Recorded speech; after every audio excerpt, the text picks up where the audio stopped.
Hey, what's up, y'all? Y'all know my slogan. I don't know it all, but I know what I've been through. Now, before we get into this video, make sure you check us out on Patreon at www.patreon.com/Hookah Anonymous _. You guys been telling us to create one for the longest, so we recently created a community where we will upload videos that we can't share on YouTube due to their guidelines. We'll also be dropping the latest to there first, behind the scenes information that you wouldn't find anywhere else on our socials. So make sure you become a member, and after you do that, head over to our official Instagram page at Hookah Anonymous _ and follow us there. Now, without further ado, let's get into what you guys came here to see. Now, I know y'all seen the title and everybody is wondering who did what. You see a whole bunch of people on social medias pointing fingers at G Herbo. Let me tell y'all right now, right? Let's make this very, very clear. We're not saying G Herbo had involvement or did anything. The part that people's not paying attention to is this, right? When J-Dog went on the rant and he was talking about NLMB as a whole, he didn't just mention G Herbo, right? And he mentioned El Guap, y'all know who that is. He mentioned Little Bibby, he mentioned Mainski, and then him and Big Op got into it as well. So there's other people who he got into it with, but some reason everybody's pointing fingers at G Herbo. And you gotta understand, right? When you think of NLMB from a fan's point of view, everybody is just thinking about G Herbo. He's the face of NoLimit. So at the end of the day, anything that goes down pertaining to NoLimit and it makes it on a broader scale, it's going to be brought to the attention of G Herbo, and he's going to look like the bad guy. But if anything, right, if y'all paying attention, in the message that Doo-Wop sent to J-Dog after all that he said at the end, that's the last thing I'ma say. Now, if you ask me, if anything, that sounds more intimidating. That sounds more like a threat to me. But once again, we not here to point fingers. What we're saying is, at the end of the day, it's more than just G Herbo that was dissed and felt insulted when it came to J-Dog and what he had to say. Now, if you've been living under a rock and you don't know what's been going on, what happened is last week, a NoLimit member by the name of J-Dog, well, he felt the way towards G Herbo, and he took the NoLimit Cairo route and exposed G Herbo for allegedly not taking care of the guys, for not taking care of his community, not coming back to his community, and saying that he's no longer NoLimit. So what he said was, since you don't want to claim NoLimit, don't come back here, don't shake no hands, you can't come back to the block. And as y'all know, when you tell somebody that in Chicago especially, it's a lot of pride and ego involved, so of course it was going to be responses. But the thing about that whole thing is that J-Dog probably didn't realize that there's people that actually is on G Herbo's side, and they agree with him and they're gonna ride with him no matter what. One of those guys happened to be Big Op himself. So when J-Dog said what he had to say, Big Op responded before G Herbo did, and he let it be known that G Herbo's gonna come around no matter what, and nobody's gonna do anything to him about it. And as y'all know, that turned into a bunch of name calling, threats being made, what I'ma do if I see you, the whole 9 yards, a typical drill fashion, right?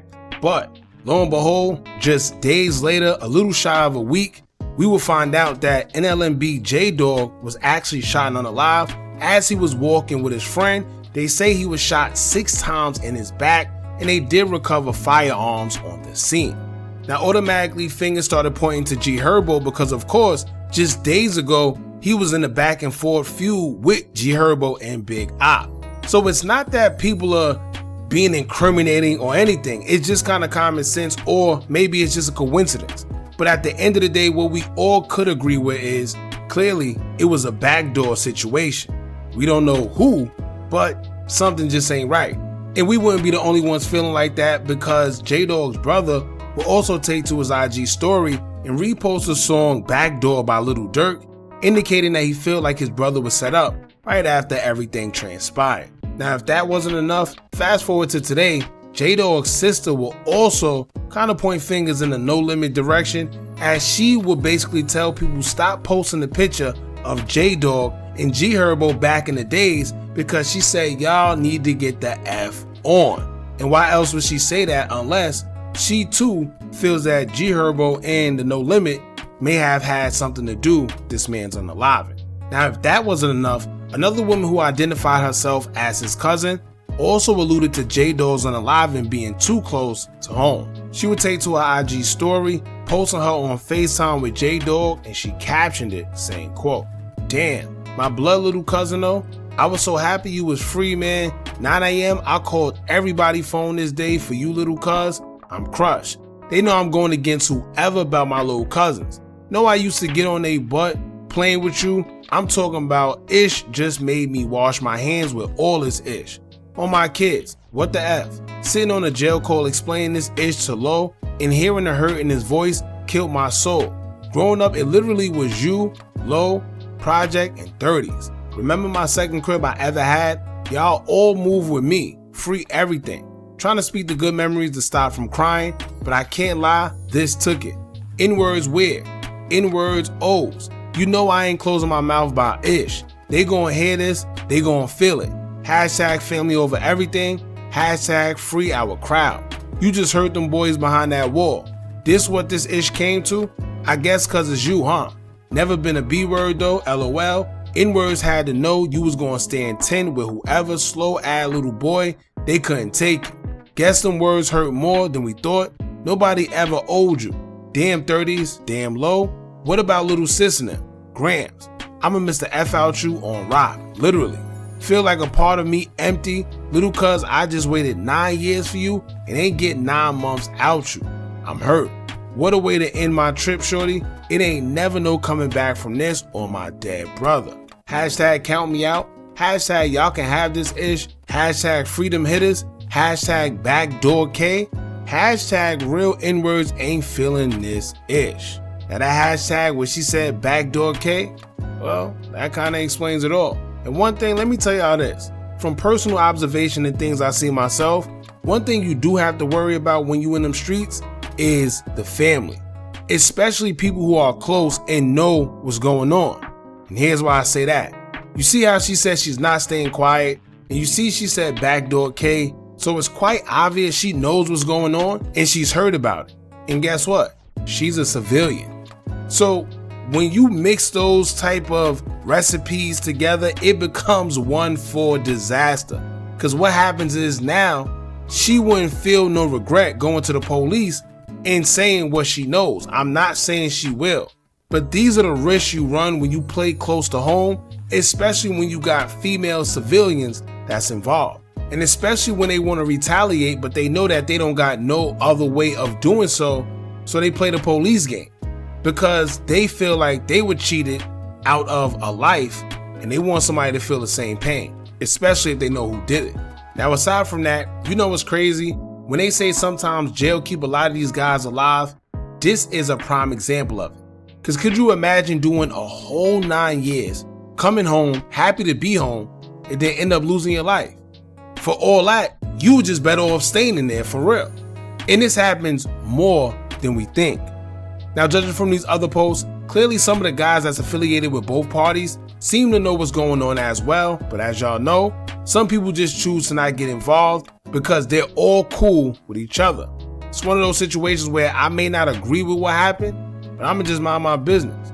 In one post, a NoLimit affiliate would say, quote, "Knowing brother just wanted this Ish to go back to how it was when he left, that's all brother wanted to do, was make the block back great again.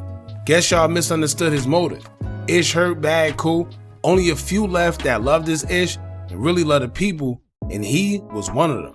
Can't change certain Ish or people though, brother, no matter what. Heartbreak and sad emoji." Another NoLimit affiliate would take to his IG story addressing the situation as he would say, quote, "All he wanted was everything to go back regular. We arguing for an hour, straight spitting in each other's face, talking, shake hands a few minutes later, told him life changed a lot in 2 years, little bro. What you think it did in 10? He said, Ish, I'm talking about my block been the same. I don't care 10 years, 20 years, 40 years. Little N-words say Ish and it make it so funny, but didn't understand what I meant. Wish you was a little more understanding. Love you, kid. It should never be the same now. Heartbreak emoji." And honestly, that's exactly what I got from the whole rant and everything that J-Dog was doing. Clearly J-Dog did a whole bunch of time, and when he came home, everything was just different. I think when he was trolling or on his rant, he really didn't mean no malice about it, but he was just addressing his friend in a manner where only the bros can. However, I don't think J-Dog also realized that we're living in different times now. Whereas if he would have done this in the past, it probably wouldn't have been this big of a deal. However, these days the backdoor culture is so rampant, you can get it from anybody these days with no remorse. But back in the days, guys would probably have a little more sympathy and think before they do things, but not anymore. It's 2025, it's a total different year than 2016 when he left, and a lot has transpired. Now let's address something real quick, right? Y'all have to remember that J-Dog has been incarcerated for about 10 years due to a crime he was accused of in 2016. They accused him of unaliving a teen and trying to unalive another, and one of the victims pointed him out, resulted in him doing 10 years in prison. So it's safe to say that he isn't too privy on what's been going on surrounding NoLimit and Herbo and things of that nature. So here's my take on it. I personally think that J-Dog took it the wrong way when he must have heard that when he came home, Herbo is no longer repping NoLimit. And I get it, because he's probably feeling like, well, how are you not repping when you hanging around us, coming to the block, guys jeopardizing their freedom and their lives for you, but yet you're not repping NoLimit? What's going on? But maybe he don't realize why Herbo decided to step away and not rep NoLimit, and maybe he would have understand more that it was a legal situation more than anything. Now I'm not saying this is what it is, but I can only guess that with Herbo being who he is, he has to disassociate himself from the NoLimit moniker because it's the smartest thing for him to do. After seeing Lil Durk basically get caught up in a whole RICO due to his association along with OTF, he would be a fool not to disassociate himself and learn from his mistakes. So it's one of those things where he has to act like he's not affiliated to the public eye, because if they do affiliate him with NoLimit, then he could be caught in a whole federal RICO indictment for other things they got going on or whatever they may be accused of, allegedly. Now it's been nothing but rumors of NLMB being blamed for the unaliving of Shooter Shells and others. Then you have a bunch of members getting locked up left and right already. So seeing and knowing that, he'd be a fool not to try to disassociate himself. It don't mean he disown him, but it's one of those situations where we could all still kick it, but for the safety of who I am, I can't rep this in public, which is smart. The first person the feds will come after if, God forbid, there is a RICO, is Herbo, because he's the face. He's the famous guy. He's the one that they all know, right? So I think if someone would have explained it more before things got out of hand, then J-Dog would still be here. But y'all know that pride is a mother effer, because a small misconception could turn into someone saying something and then egos get involved, and now we both say things that there's no coming back from, and boom, now it's beef. So I think a lot of this probably could have been avoided if J-Dog knew more what's going on, or maybe he did and just didn't care. Who knows? Now, y'all jump in the comments, let me know what y'all think about all this, man. How do you feel about J-Dog and his passing and the guys closest to him being accused of it? What I would tell y'all is this, man, it's no love in the streets, especially in today's day and age. It was like that back in the days, but it's even more worse now.